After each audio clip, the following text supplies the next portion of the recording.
Hello everyone, good evening. I am Alok Kumar Ranjan from Ambition Law Institute. हम जो है नए नए केसेस पर, रिसेंट केसेस पर आपसे पहले भी कहा था, हम अपने मंतव्य वक्तव्य आपके साथ साझा करेंगे, आपको बताएंगे उसमें क्या लीगल इंट्रिकेसीज है, क्या लॉ पॉइंट है, उसकी रीजनिंग क्या है, क्या उसके रीजन है, क्या उसके ग्राउंड्स हैं।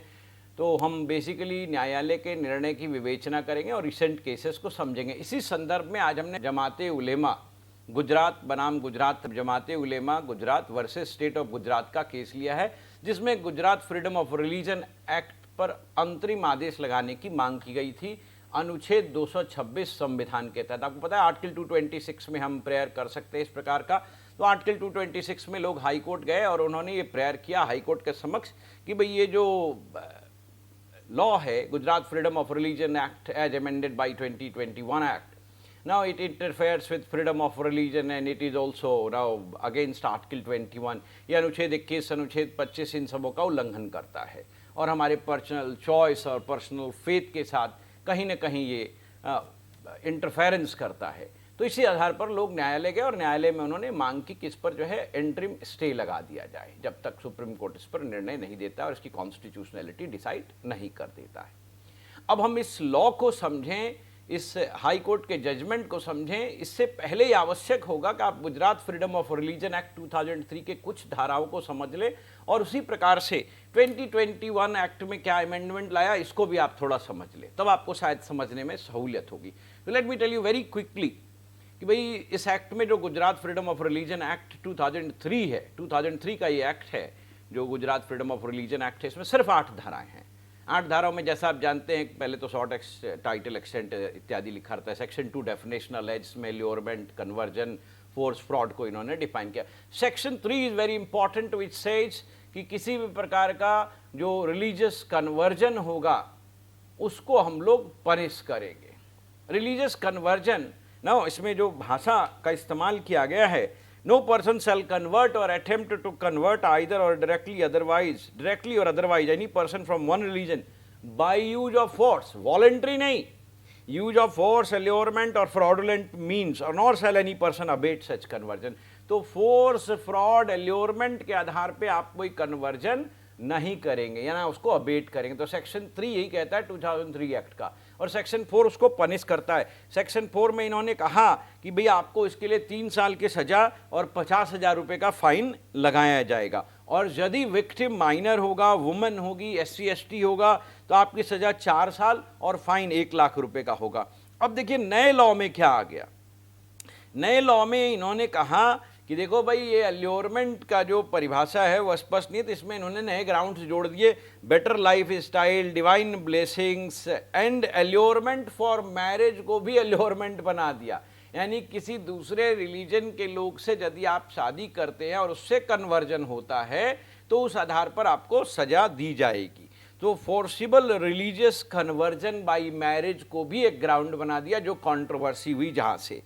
अब दूसरी चीज इन्होंने क्या की कि पहले इनकी सजा थी 3 साल और 50,000 रुपये, अब उनको कर दिया not less than 3 year and up to 5 years, and fine को कर दिया नॉट लेस देन 2 लाख, तो उसको भी बढ़ा दिया, सजा भी बढ़ा दी।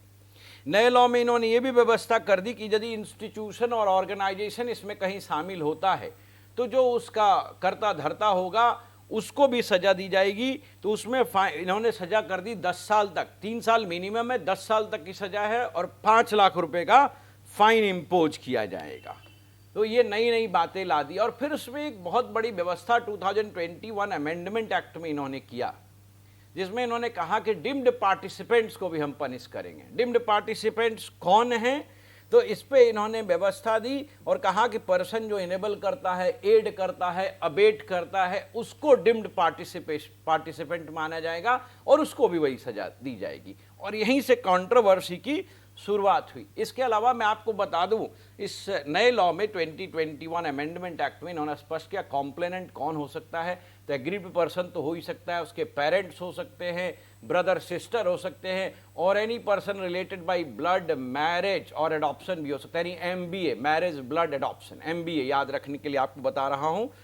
अब इन्होंने इसमें और एक व्यवस्था दे दी कि भाई बर्डन ऑफ प्रूफ भी आप ही पे होगा।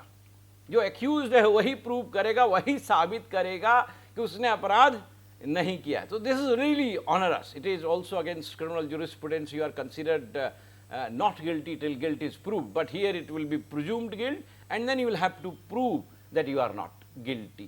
तो ये नई नई व्यवस्था इन्होंने ला दी। कुछ लॉ में प्रोटेक्शंस भी दिए हैं, जैसे पहले के लॉ में 2003 एक्ट में इन्होंने लिखा था कि आपको यदि कन्वर्जन करना है तो डीएम का प्रीवियस परमिशन लेना पड़ेगा, और जो ऑफेंस होगा उसका इन्वेस्टिगेशन इंस्पेक्टर करेगा। अब के लॉ में इन्होंने डीएम वाली बात को बरकरार रखी 2021 में, बट दे सेड अब डीएसपी इसका अनुसंधान करेगा। इंस्पेक्टर से इन्होंने और अच्छा कर दिया, उसमें डीएसपी तो हायर ऑफिशियल्स को काम दिया है। डीएम से आपको सैंक्शन लेना होगा प्रोसिक्यूशन के लिए, और डीएसपी उसका अनुसंधान करेगा। तो थोड़ी और इसमें आपको क्लैरिटी लाई गई है, सेफ्टी लाई गई, वो ठीक है।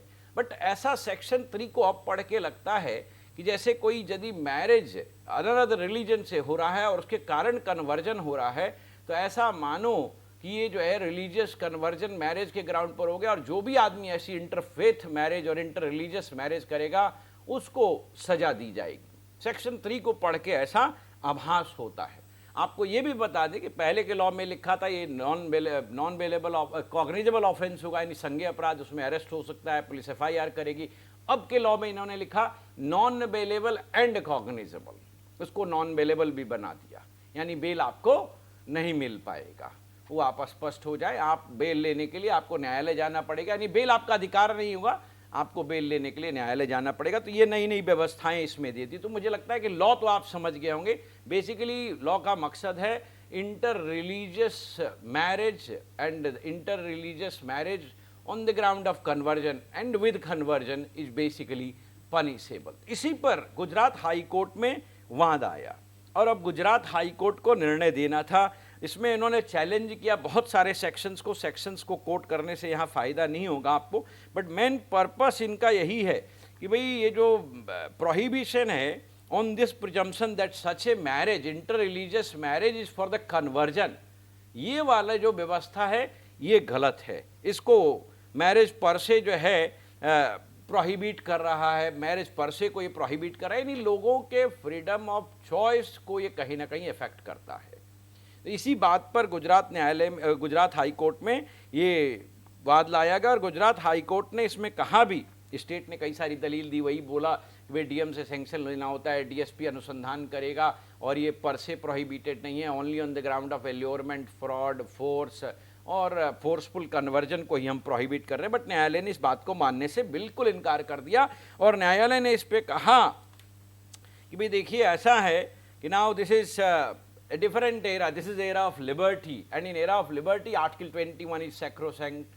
आर्टिकल 21 में हमारे को लिबर्टी है, and liberty is basically A question of identity, and identity में हमारा personal faith and personal choice आता है, whom I will marry, whom I will partner with। ये लॉ का कंसर्न नहीं होना चाहिए। लॉ ये डिसाइड कर सकता है कि मैरिज कैसे होगा, मैरिज की प्रक्रिया क्या होगी, मैरिज वॉइड किस ग्राउंड पर होगा, आपको क्या क्या मैरिज में रिलीफ मिलेंगे, ये लॉ का डोमेन है। बट मैं किससे शादी करूंगा ये लॉ का डोमेन नहीं है। And in this era of secularism court का कहना है कि we basically promote such kind of interfaith marriage. So ऐसी कोई बात नहीं होना चाहिए। तो न्यायालय ने निर्णय दिया, और न्यायालय ने निर्णय में एक बड़ी इंपॉर्टेंट केस को भी कोर्ट किया, जो सफीन जहान वर्सेस अशोकन का केस आप जानते होंगे, सुप्रीम कोर्ट का केस है। 2018 में निर्णय दिया था सुप्रीम कोर्ट ने, and supreme court said very clearly in that case that freedom of choice और liberty includes your freedom of marriage also. To whom you will marry, that's your discretion। ये आपका choice, right to marry a person of one's choice is integral to article 21। Shafin Jahan versus Ashokan का ये case है जिसमें न्यायालय ने ये बात कही, और हर इंडिविजुअल को अपने लाइफ के बारे में डिसीजन लेने का अधिकार है, इसलिए इस तरह का इंटरफेरेंस नहीं होना चाहिए न्यायालय के। We should not police people's private life, लोगों के व्यक्तिगत जीवन की पुलिसिंग हम ना करें। ये कॉन्स्टिट्यूशनल वर्च्यू नहीं है, ये कॉन्स्टिट्यूशनल वैल्यू नहीं है, and this is not secular culture of India. So and burden of proof पे भी कहा कि देखो कितना ऑनरस लॉ बना दिया आपने। न्यायालय ने फिर कहा कि prima facie interfaith marriage between two consulting individuals, prima facie interfaith marriage between two consenting individuals, यानी दो जो एडल्ट्स हैं जिन्होंने अपने स्वेच्छा से शादी करने का निर्णय लिया है, हालांकि वो भिन्न भिन्न रिलीजन के हैं, इसमें लॉ का कोई हस्तक्षेप नहीं होना चाहिए, विधि का कोई हस्तक्षेप नहीं होना चाहिए, और यही अनुच्छेद 21 की मांग है। Article 21 demands this, so how can you do it? No, so the court said finally that ये सेक्शन 3 जो इंटरफेथ रिलीजियस मैरिज को फोर्सफुल कन्वर्जन कहता है, और जो 4A-4C है जो पनिशमेंट को बढ़ाता है, और सेक्शन 5, 6 से ये सारे सेक्शंस, इन पर उन्होंने अंतरिम रोक लगा दिया। Shall not operate, shall not operate. उन्होंने बिल्कुल क्लियर किया ये नहीं चलेगा, ये हम नहीं सुनेंगे, और उन्होंने अंतरिम आदेश जारी कर दिया और इस पर रोक लगा दिया।